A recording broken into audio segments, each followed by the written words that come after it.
believe in a theory called agreement theory. The third A, agreement. We make an agreement with God. What? So that He can make us gods, co-heirs with Christ. So, these words, according to our belief, is a metaphor for Eucharist. They don't believe in Eucharist, other Christians. They don't believe in Eucharist. They believe in the breaking of the bread, but not in the new covenant which we believe. What is the new covenant? The new covenant is something or is an act which reveals or which acts as an external sign for asking filial adoption. So, how are we justified? How are the Catholics justified?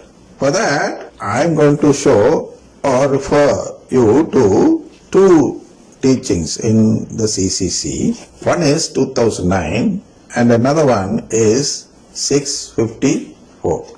So I'll read first the 2009, and you got to look at it or listen to it carefully to find out how this justifies everything, justifies against all what they blame on us.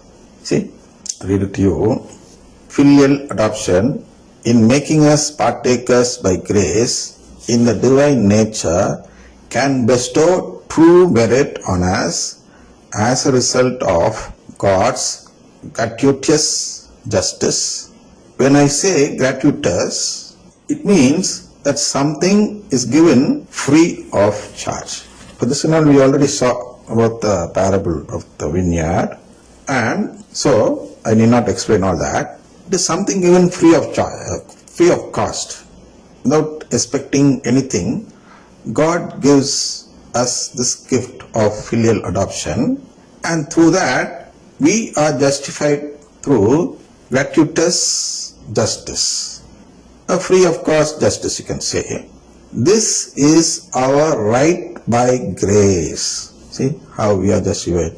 We are justified by a right which we get by grace of God. We don't have the right. I already explained it to you.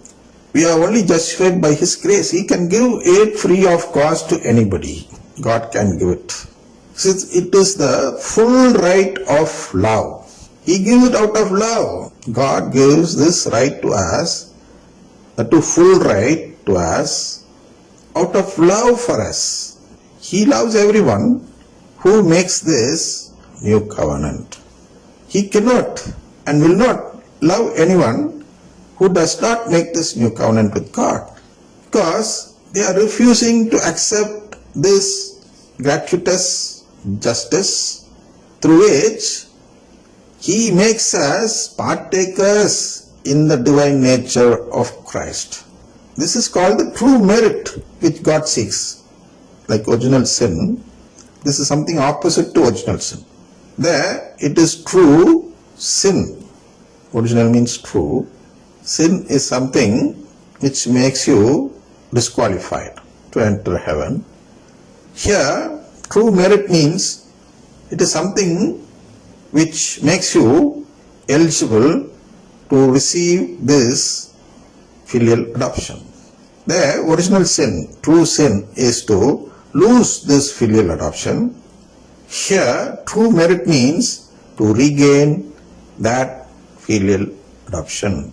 So when I try to receive this filial adoption, I am eligible by a true merit which I deserve, and so God gives us the right by His grace, and also has a full or out of full love which He has on these people who ask for filial adoption. He gives a right of love also, and by that, what is He doing? He is making us co-heirs with Christ. Co-heirs with Christ. This is called filial adoption. The right of being co-heirs with Christ is got only through filial adoption.